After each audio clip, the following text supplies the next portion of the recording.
সবাই দেখে শুনে খেলবি আর সবাই আমার খেলা ফলো করবি, আর একজন আর একজনের পাস দিয়ে খেলবি। কেউ আবার একা দিয়ে মেসি ওর চেষ্টা করিস না। কি করি? পাস দিয়ে খেলবি, পাস তারা কিন্তু কেউ খেলবি না, আর সবাই আমার কাছেই পাস দিবি, ঠিক আছে? কানা রেফারির বাসির মাধ্যমে শুরু হলো ফিফা 2022। সেদিকে বল কোন দিকে যায়, রেফারি কোন দিকে যায়, কিছুই বোঝা যাইতেছে না। নেইমার মার্সেলোর কাছে পাসের জন্য করতে জোরদার আবেদন। মার্সেলো একা এনে দিতে, মার্সেলোর ক্লিয়ার শট, বল গোলকির অনেক বাইরে, গোলকির লড়তে পর্যন্ত হয়। কি করলি এটা? করে না করে পাস দিতে। আরে নেইমার ভাই একটু লিগে গোল হয় নাই, বল একবারে বারে সাইড দিয়ে গেছে এটা পারে ভাই, গোল কিল লিগাই তো গোলটা হইলো না। গোল কি তো জায়গা থেকে মানে তোরে কইছি পাস দিয়া খেলতে পা।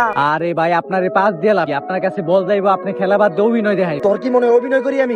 বাংলাদেশের বড় বড় অ্যাক্টর গুলার আপনারে দেখে অভিনয় শিখো, তাইলে আর বাংলাদেশের সিনেমার এই দুরবস্থা। ভাই গাইয়া গেলেন না ভাই, এই গরমে গাই মার গেছেন আপনি। আহি খান 2014 সালের সময় তো ছিলেন না, আমাগুরি খাইতে হইছে।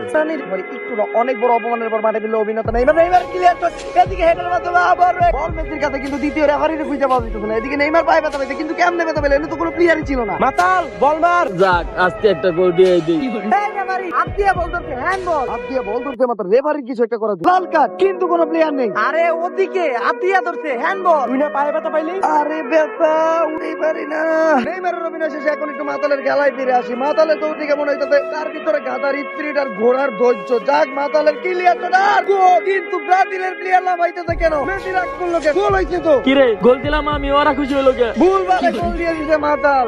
আগেই কইছিলাম মাল খাওয়া, তাইলে আর এই সমস্যাটা হইতো না। ভাই ব্রাজিল তো এবার ভালো খেলতেছে, ব্রাজিল গুলোকে জিতে একবার অসম্ভব হয়ে যাবে, কারণ ব্রাজিলে আছে সব ভালো ভালো প্লেয়ার, যেমন নেইমার বাদে মার্সেলো, সিলভা আর হাল।